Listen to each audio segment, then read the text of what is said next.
જય જવાન, જય જવાન, જય કિસાન। મિત્રો, હું મારી વાત બહુ ટૂંકી કરીશ અને ટૂંકી વાતની અંદર બે મુદ્દાઓ। એક, ખેડૂતો અથવા તો જે ભાજપમાં નથી એના સિવાય કોઈ પણ વ્યક્તિ, ખાલી રાજકીય પક્ષ જ નહીં, એ પછી અહીંયાથી ભરતસિંહ તરેડી આંદોલન કરતા હોય, કારણ કે ભાજપમાં નથી, એટલે ભાજપની સામે થતો કોઈ પણ સાચી વાતને દબાવવા માટે ના જે ષડયંત્રો છે એની એક વાત, અને બીજી ખેડૂતોની ખેત પેદાશના ભાવોની વાત। આ બે વાત અત્યારે તમે જોયું, આ બાજુનો શેડ છે એ દાતાર શેડ છે, અને દાતાર શેડની નામદાર પ્રાંત અધિકારી સાહેબ, એસડીએમ સાહેબ, એમણે મંજૂરી આપેલી। હવે જ્યારે એસડીએમ સાહેબે મંજૂરી આપી હોય, એ મંજૂરી આપેલી જગ્યામાં માંડવી ઉતારી દીધી, મગફળી ઉતારી દીધી સિસ્ટમેટિકલી। શું કામ? કે જેથી કરીને આની જગ્યાએ બીજો શેડ અહીંયાથી 200 મીટર કે 300 મીટર દૂર આપવામાં આવે તો થાય શું? ખેડૂતોને જગ્યા આપેલી, જાહેરાત આની થઈ છે, ખેડૂતો અહીંયા આવે અને અહીંયાથી વિખરાઈ જાય, એટલે સાચી વાત પહોંચે નહીં। બહુ સિસ્ટમેટિકલી ષડયંત્ર સ્વરૂપે આ કામ। મેં તો હમણાં અધિકારી હતા અને ફરીથી કહું છું, એમના મોઢે કહ્યું છે ને અત્યારે કહું છું કે એને માત્ર ભાજપનો ખેસ પહેર્યો નથી, બાકી ખરેખર ભાજપના જ કાર્યકર છે। પગાર આપણા પરસેવાના ટેક્સના પૈસાથી લે છે, પણ કામ છે એ માત્ર ને માત્ર ભાજપનું કરે છે। કેવી રીતે બીજાઓના કાર્યક્રમો બગડે એના માટેના સતત પ્રયત્નશીલ હોય છે। એમને મેં પ્રશ્ન કર્યો કે સાહેબ, ઇતિહાસમાં આ માર્કેટિંગ યાર્ડના ઇતિહાસમાં ભાજપનો એક કાર્યક્રમ એવો હોય કે આ શેડ આપ્યો હોય અને ઈ શેડમાં તમે મગફળી કે ડુંગળી કે કપાસ કે ઠલવી દીધો એવો કોઈ દાખલો છે? એમની પાસે જવાબ જ નહોતો, કારણ કે ભાજપે આ શેડની મંજૂરી માંગી હોય તો બીજા 3 ખાલી રાખે, અને આપણા ખેડૂતોની માંડવી પલરવી હોય તો પલડે, તણાઈ જવી હોય તો તણાઈ જાય, પણ એના કાર્યક્રમમાં તકલીફ ના થવી જોઈએ એનું ચોકસાઈ પૂર્વકનું ધ્યાન સરકારી કર્મચારીઓ એટલે કે માર્કેટિંગ યાર્ડના કર્મચારીઓ રાખે છે। હવે આજે છેક દ્વારકાથી અહીંયા આવવાનું કારણ શું? અમારે તો ડુંગળીનું વાવેતર ખાવા પૂરતી ડુંગળી થાય છે, વેચવા પૂરતી ડુંગળીનું વાવેતર થતું નથી, એટલે જામનગર, દ્વારકા, પોરબંદરમાં થોડાક ભાગમાં, પછી રાજકોટમાં ગોંડલ, ધોરાજી, જેતપુર, ઉપલેટા, પછી અમરેલી જિલ્લાના 2 કે 3 તાલુકાઓની અંદર મહદઅંશે વાવેતર થાય, અને ખાસ કરીને ભાવનગર જિલ્લામાં જ્યાં સુધી મને ખબર છે ત્યાં સુધી જેસર, ઘોઘા, મહુવા, તળાજા આ ડુંગળી પકવતો મુખ્ય વિસ્તાર છે। સિહોરના અમુક વિસ્તારમાં, ભાવનગર તાલુકાના અમુક વિસ્તારમાં ડુંગળીનું પ્રમાણમાં વાવેતર થાય છે, પણ જે 4-5 તાલુકા મેં કયા એ મુખ્ય તાલુકાઓ છે। આપણે સૌએ આપણા માનનીય વડાપ્રધાન નરેન્દ્રભાઈને ખૂબ સાંભળીએ છીએ, એમણે એક સૂત્ર આપ્યું હતું કે 2022માં ખેડૂતોની આવક ડબલ કરવાની છે। સાંભળ્યું હતું ને? કેવું ખોટું બોલું છું? હું નરેન્દ્રભાઈ તો નથી એટલે ના બોલી, નરેન્દ્રભાઈ આવું કહેતા હતા કે 2022માં ખેડૂતોની આવક ડબલ કરવાની છે। 2014માં મગફળી જ્યારે નરેન્દ્રભાઈ સત્તામાં બેઠા ત્યારે 2014માં મગફળી લગભગ 1200-1300 રૂપિયાની આસપાસ હતી, કપાસ લગભગ 1400-1500 રૂપિયાની આસપાસ હતો।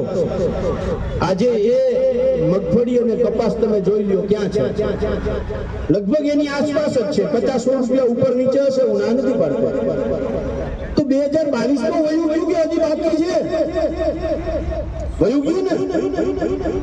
2022માં આપણી આવક ડબલ થઈ, ડબલ હું ગયું ખબર છે?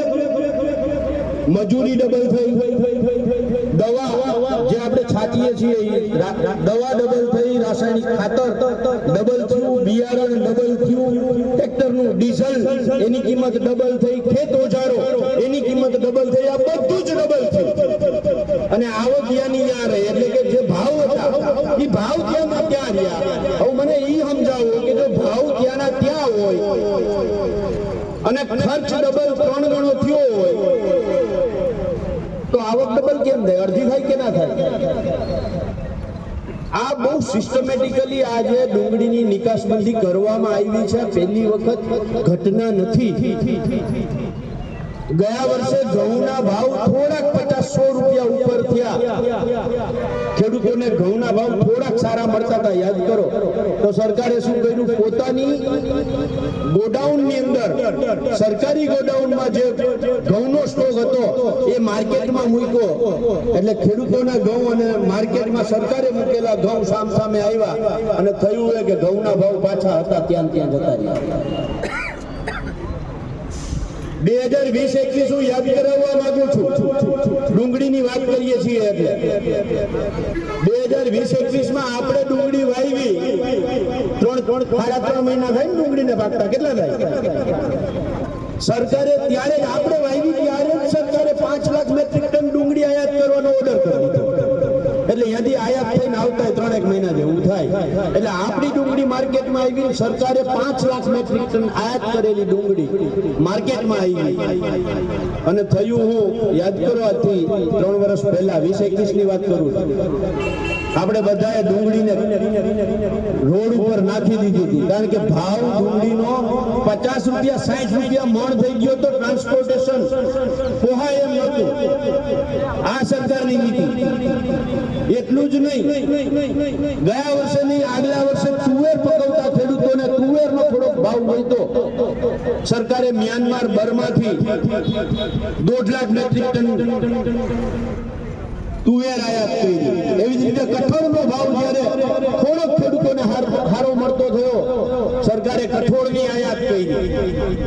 એટલે એક બાબત નહીં, ખાલી ડુંગળી એક નહીં, દરેક બાબતમાં જ્યારે ખેડૂતોને ભાવ ઉપર મળે છે ત્યારે આ કહેવાતી 56 ઇંચની છાતી વાળી સરકાર, કહેવાતી આ ડબલ એન્જિન વાળી સરકાર, એની 56 ઇંચની છાતીનું સંપૂર્ણ જોર એ ડબલ એન્જિનના ટોપ ગિયરની અંદર નાખી અને ખેડૂતનો ભાવ કેવી રીતે પાછો મૂળ જગ્યાએ આવે એના માટે સંપૂર્ણ પ્રયાસ કરે. ડબલ એન્જિન છે પણ શેના માટે? આપણને કચડી નાખવા માટે. આ ડબલ એન્જિન આપણા માટે કામ નથી કરતું, એના 5 ઉદ્યોગપતિ મિત્રો માટે કામ કરે છે. આ વસ્તુ આપણે સમજવાની જરૂર છે. હમણાં હું મારા ગામમાં દરરોજ રામ ભગવાનના મંદિરે, દરરોજ હું ગામમાં આવું તો મંદિરે જાઉં છું. હું રામને માનું છું એટલે હું હિન્દુ છું. મારા રામને માનવાને ન માનવાને અને ડુંગળીને કઈ ફેર નથી પડતો. સમજો, કપાસના ભાવને કઈ ફેર નથી પડતો. હા, જો કપાસ ઉપર યાદ આવ્યું, ગયા વર્ષે કપાસ લગભગ 2400-2600 રૂપિયા હતો. ડુંગળીમાં જેમ નિકાસબંધી કરી એમ કપાસમાં નિકાસબંધી કરી અને 1400-1500-1600 રૂપિયા કપાસ થઈ ગયો કે ના થઈ ગયો? પણ મારો જે વાત હતી એ મારા ધર્મને અને મારા ભાવને, મારા ખેત પેદાશના ભાવને કઈ લાગતું વળગતું નથી. હમણાં અયોધ્યામાં રામ મંદિરની ઉદ્ઘાટન થશે. આપણે બધાય જે હિન્દુ છે ગર્વ અનુભવ છું, હું અનુભવીશ, આપણે બધાય અનુભવ. પણ એ ગર્વ અનુભવવાથી ડુંગળીના મને 1000 રૂપિયા મળી જવાના છે ખરા? મળી જવાના છે? જો મળી જવાના હોય તો આયા જેટલા ડુંગળી પકવતા ખેડૂતો છે એ બધાને અયોધ્યા અમે અમારા ખર્ચે લઈ જાવ. બોલો. પણ મહત્વની વસ્તુ એ છે કે ધર્મ, રામ મંદિર એવા સમયે ઉદ્ઘાટન કે હવે 3 મહિના પછી લોકસભાની ચૂંટણી છે એટલે માહોલ જે બનશે એ ધર્મમય બનશે, હિન્દુમય બનશે, એનો પ્રચાર થશે. આપણે એની અંદર એટલા બધા ભોરવાઈ જવું ઓપરોપ થઈ જઈશું કે ચૂંટણી ટાણે પાછું કમળ સિવાય કઈ દેખાય નહીં અને વરી પાછા રાડું દેતા રહેવું. તમારી વાત ખોટી છે. એટલે આપણે ક્યાંય કરતા ક્યાંય ધર્મનો વિરોધ નથી, રામ મંદિરનો વિરોધ નથી, પણ જે કોઈ રામ મંદિરના નામે મત માંગવા આવ્યો છે એને પૂછવું જોઈએ કે આ ડુંગળીના ભાવ 600 રૂપિયા થઈ ગયા ત્યારે તું ક્યાં હતો? ડુંગળીના ભાવ 200 રૂપિયા થઈ ગયા ત્યારે તું ક્યાં હતો? કપાસના ભાવ જ્યારે 1400-1500 રૂપિયા થઈ ગયા ત્યારે તું ક્યાં હતો? ખાતર મારા ખેડૂતોને યુરિયા મળતું નહોતું ત્યારે તું ભાઈ ક્યાં હતો? ખાતર યુરિયાની હારે નેનો ફરજિયાત પથરાવતા હતા ત્યારે તું ક્યાં હતો? આ સવાલ તો પૂછવો જોઈએ કે ના પૂછવો જોઈએ? આપણે સવાલ પૂછતા બંધ થઈ ગયા છીએ. અને શું કામ બંધ થઈ ગયા છીએ? કે સવાલ પૂછતા થઈએ તો પાછું પકડીને અંદર નાખી દે છીએ.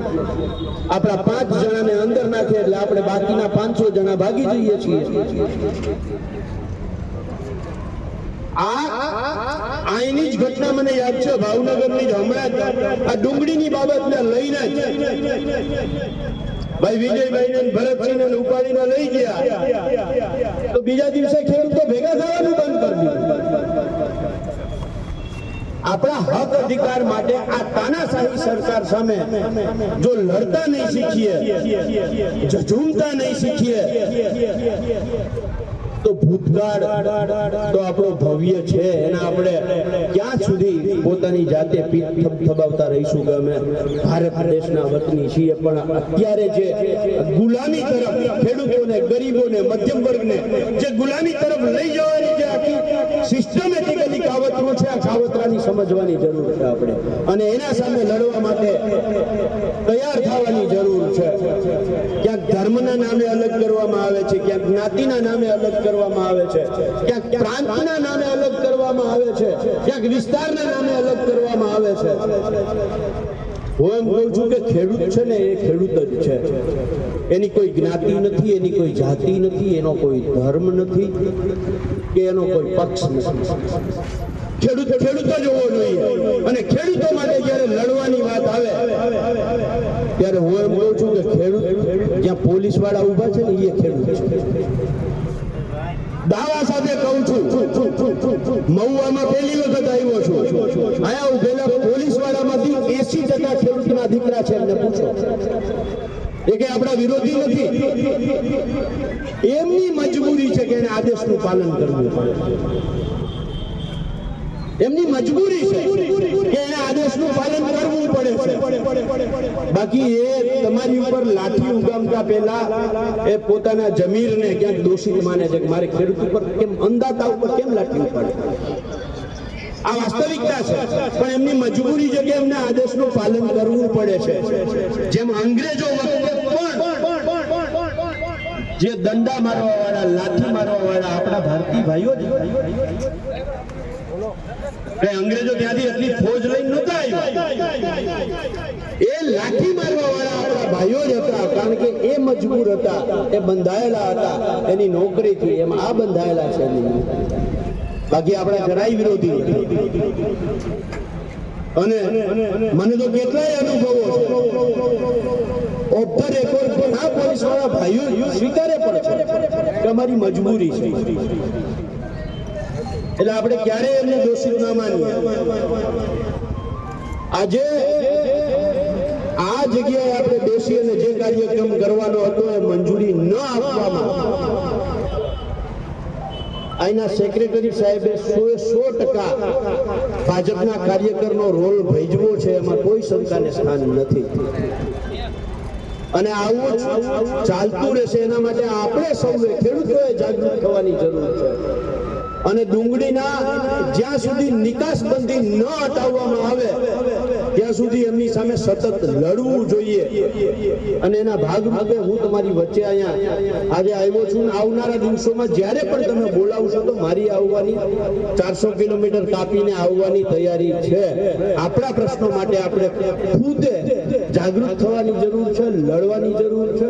અને આશા રાખું છું કે 2-4 દિવસમાં પાછો તળાજામાં ઘોઘામાં કે ભાવનગરમાં આપણે આવી જ રીતે માર્કેટિંગ યાર્ડમાં ડુંગળી નિકાસ બંધી હટાવો ના નામે કાર્યક્રમ કરી અને સરકાર સામે શિંગડા ભરાવીએ એવી અપેક્ષા સાથે મારે રાજકોટ 3:30-4 વાગે પહોંચવાનું હોય હું આપ સૌ સમક્ષ એક વિનંતી સાથે આપ સૌની સહમતિ અને વિદાય લઉં છું આપણી વચ્ચેથી. Thank you. જય જવાન, જય કિસાન.